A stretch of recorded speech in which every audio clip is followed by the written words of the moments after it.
Dan juga tadi Ko Peter juga sudah menyampaikan pendapatnya terkait dengan privilege. Nah, Mbak Inaya mendapatkan privilege sebagai anak presiden. Wih, gimana tuh rasanya tuh Mbak Inaya? Enggak, aku biasa aja. Biasa aja ya? Apa? Kenapa aku ini disuruh nanya apa? Mbak Inaya gimana nih melihat pemuda kita di depan ini? Merasa muda lagi nggak? Masa muda lagi. Biasanya kalau yang ada sama senior-senior ngerasa muda lagi. Oh gitu ya. Kalau Oke. sama teman-teman malah jadi ngerasa tua. Memaknai Sumpah Pemuda di era saat ini di mana perkembangan teknologi semakin signifikan, semakin pesat ya. Bagaimana kita harus memaknai Sumpah Pemuda di era sekarang ini, Mbak Inaya? Oke. Selamat pagi. Selamat pagi generasi strawberry. Kesel gak sih kalian digituin? Kesel ya? Kalian suka banget dibilang gitu kan? Atau enggak dibilang generasi yang tunduk? Ya kan? Generasi tunduk bukan karena di bawah rezim siapa, itu juga sih. Tapi bukan hanya itu maksudnya, tapi lebih karena tunduk terus kepalanya ya kan gitu katanya. Nah, apa kabar kalian semua? Ih standar banget hari gini. Katanya Indonesia gelap, kalian masih baik-baik aja.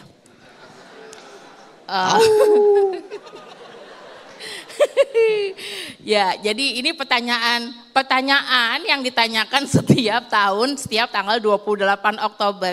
Bagaimana kita memaknai Sumpah Pemuda dalam era sekarang gitu ya. Oke, saya senang banget tadi Gusti Bre udah ngomongin ya itu soal persatuan. Tapi gini, saya mau mundur dulu sedikit. Kalau tadi Gus Bre ngomong ketika kita bicara Sumpah Pemuda kan kita ngomongin soal persatuan ya kan? Kan selalu gitu, yang digemakan tuh selalu ini soal persatuan loh. Berbeda-beda tapi satu tujuannya ya kan? 217 ya kan? Nah beda-beda satu tujuan. Tapi sebenarnya dia enggak muncul begitu aja teman-teman. Gitu. Ini bukan sesuatu yang sebelum kita ngomongin soal persatuannya, kita mundur dulu sebentar boleh enggak? Saya pengen ngajak teman-teman untuk mundur dulu sebentar. Bahwa si persatuan itu, bahwa si Jong Ambon, Jong Java, Jong Sunda, Jong Makassar, Jong manapun itu, saat itu tahun 1928 itu, dia nggak muncul, nggak kalau bahasa Prancisnya itu nggak mecutut gitu nggak. Dia nggak langsung nongol gitu aja. Sumpah Pemuda itu bukan sesuatu yang tiba-tiba yang garex makina gitu ya. Bukan sesuatu yang tiba-tiba dimunculin sama Tuhan. Pretuk gitu, enggak. Dia adalah sesuatu yang diupayakan. Dan itu bentuknya gelombang. Artinya dia nggak tiba-tiba berdiri sendiri.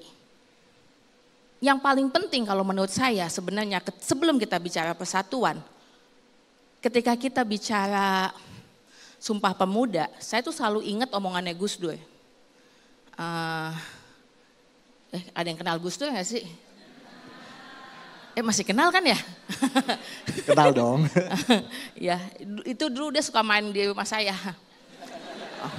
Orangnya baik banget. Saya suka dikasih duit sama dia. Meskipun sayang saya nggak dikasih pekerjaan. Ya.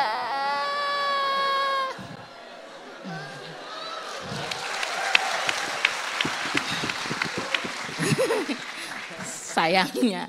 Nah, jadi Gus Dur tuh selalu ngomong gini, ketika kita bicara persatuan, pasti yang ada dalam kepala kita ini kita sama-sama.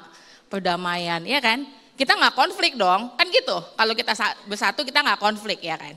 Nah, Gus Dur tuh selalu ngomong gini, nggak ada perdamaian tanpa keadilan. Jadi keadilan itu harus muncul sebelum perdamaian. Dan ini penting dalam konteks Indonesia hari ini. Jadi kalau kita ngomongin soal persatuan Indonesia untuk sesuatu yang lebih baik dan segala macam, kita harus mundur. Keadilannya ada apa enggak?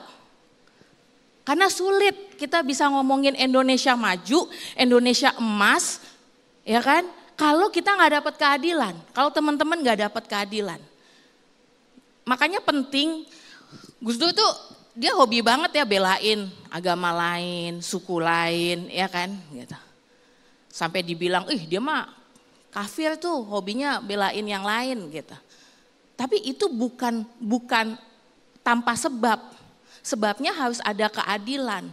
Dan keadilan paling dasar adalah identitas. Dan itu yang sebenarnya muncul di 28 Oktober 1928. Bahwa persatuan itu tidak menihilkan yang lain. Tidak menihilkan identitas kita. Identitas kita kemudian jadi sesuatu yang harmoni.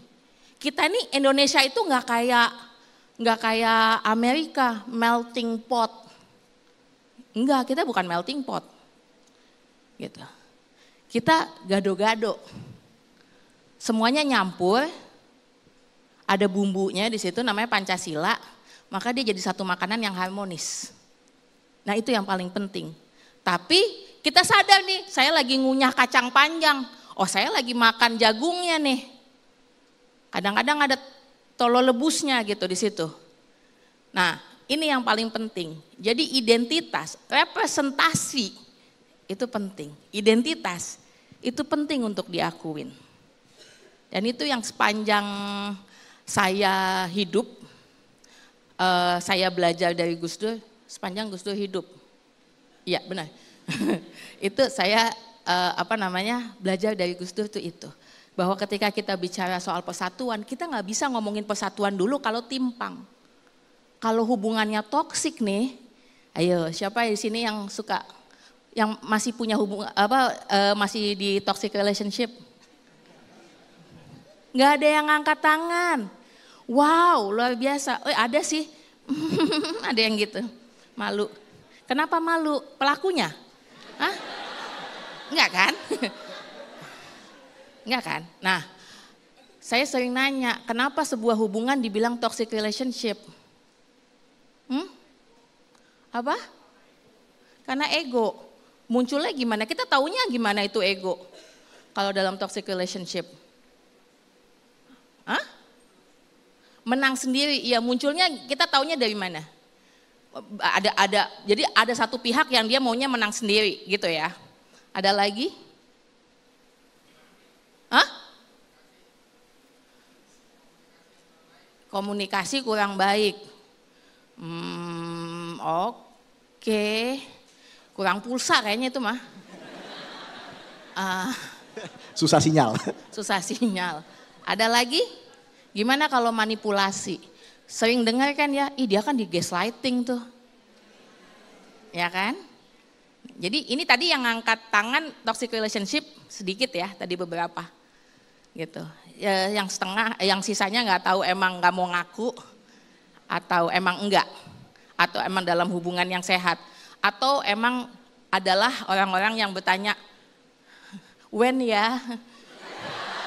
Nggak tahu juga. Jadi nggak bisa menjawab. Nah, tapi katanya nih karena ada manipulasi, ya kan? Hari ini data orang miskin Indonesia berubah.